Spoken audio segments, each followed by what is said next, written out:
বৃহস্পতিবার টানা বৃষ্টিতে আলাবামার রাস্তাঘাট সহ নিচু এলাকা মুহূর্তেই প্লাবিত হয়ে যায়। এ সময় পানি ঠেলে গাড়ি চলাচল করতে দেখা যায়। পানিতে আটকা পড়ে বেশ কয়েকটি গাড়ি।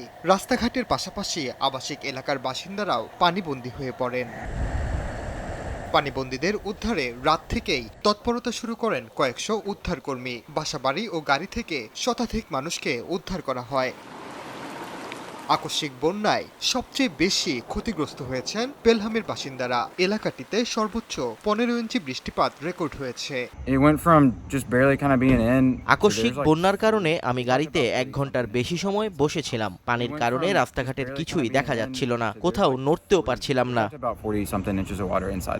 Here, turn around, don't drown. You see it on the news a lot. You just think, how could you get in that situation to begin with? বন্যার কারণে বন্ধ হয়ে যায় বিভিন্ন এলাকার যান চলাচল। কোথাও কোথাও গাছপালা উপড়ে পড়ার কথা জানিয়েছে কর্তৃপক্ষ। আগামী কয়েকদিন আরও বৃষ্টিপাতের সতর্কতা জারি করেছে আবহাওয়া বিভাগ। বিশেষ করে আলাবামার পাশাপাশি ফ্লোরিডা, জর্জিয়া ও টেনেসির বিভিন্ন অঞ্চলে ব্যাপক বৃষ্টিপাত ও বন্যার আগাম সতর্কতা দেওয়া হয়েছে। ওমর ইনান, সময় সংবাদ।